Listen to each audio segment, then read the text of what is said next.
Ever feel like some places on Earth are just bursting with secrets, like they're entire hidden worlds?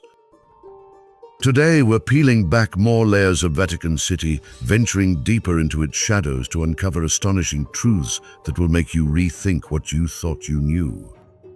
First, let's return to that mind-blowing hidden city of the dead beneath St. Peter's Basilica, the Vatican Necropolis. This wasn't just any burial spot. Vatican Hill was a magnet for burials, even before St. Peter considered sacred ground just outside the bustling ancient city.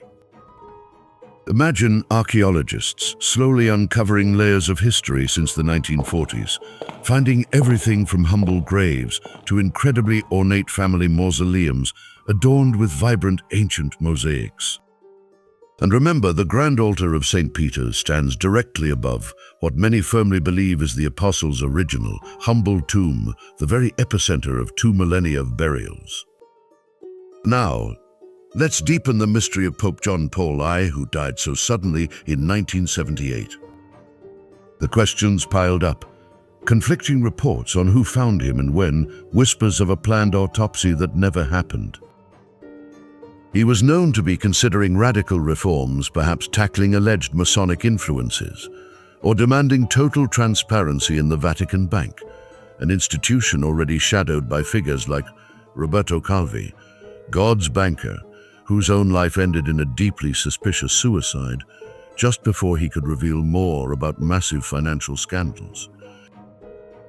A tragic accident, or something far more sinister that cut short a reforming pope.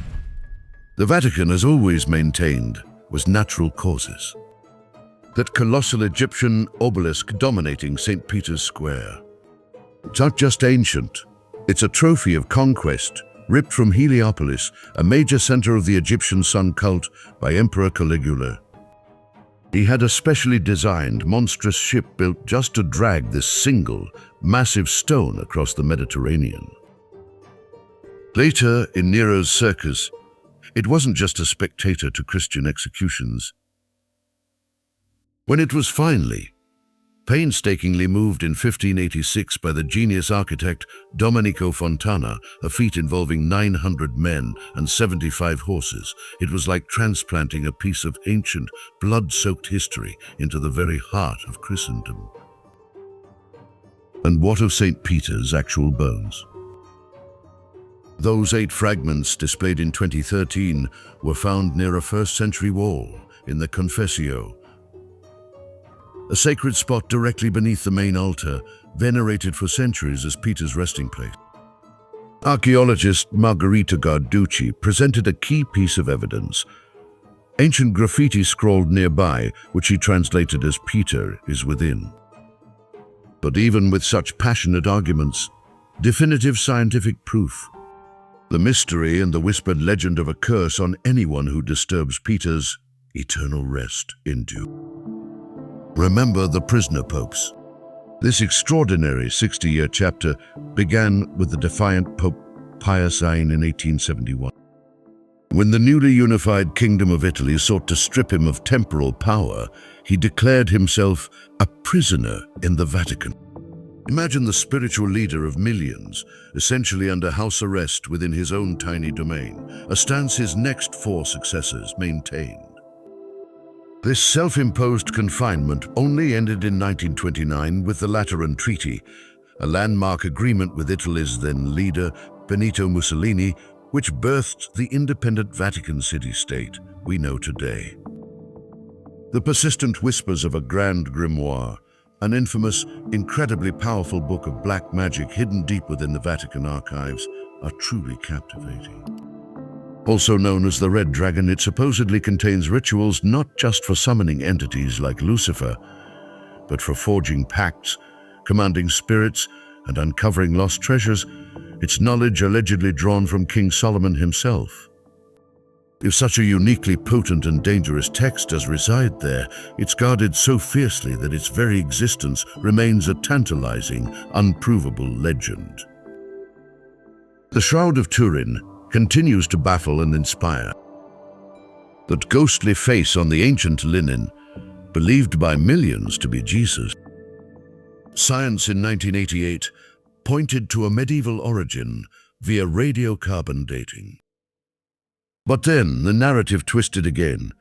Claims that the sample tested was from a later repair patch, not the original cloth, and the explosive revelation from a Vatican researcher of faint 1st century Aramaic, Greek and Latin inscriptions on the shroud, akin to a death certificate for Jesus of Nazareth. The debate is far from over. That secret escape route, the Passetto to Borgo, is more than just an old wall. It's a nearly half-mile-long fortified corridor. When Pope Clement VII made his desperate dash through it in 1527, he wasn't just avoiding minor trouble.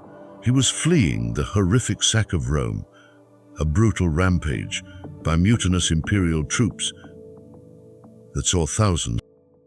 The Passetto, a lifeline hidden in plain sight, was his only escape to the fortified Castel Sant'Angelo and survival. While extreme theories about Lucifer secretly running the Vatican are fringe, the power of such imagery is undeniable. That striking, unsettling Lucifer statue we've mentioned is indeed in Westminster, UK, created by artist Paul Fryer in 2008, a modern artistic statement, not ancient Vatican evidence. However, the Vatican's own profoundly unsettling sculpture, this colossal bronze and copper creation, stretching 66 feet wide and 23 feet tall, was unveiled in 1977. Artist Pericle Fazzini aimed to depict Christ erupting from the apocalyptic chaos of a nuclear bomb. But its gnarled, almost reptilian forms, which many see as containing snakes or even a demonic visage, are undeniably disturbing. Officially, it's about hope amidst destruction. Unofficially, it fuels endless speculation and stands as a stark, controversial piece of modern art within the ancient Vatican. From subterranean cities holding millennia of secrets to modern art that ignites global debate, Vatican City is a universe of interwoven stories. Each uncovered detail, each hidden corridor, just pulls you deeper into its profound mystery. What's the one detail today that really blew your mind or sparked your curiosity? Share your thoughts below. And if you're as captivated by these incredible mysteries as we are, make sure you hit that subscribe button and the little notification bell. You absolutely won't want to miss where our celestial chronicles take us next. Until then, keep questioning everything.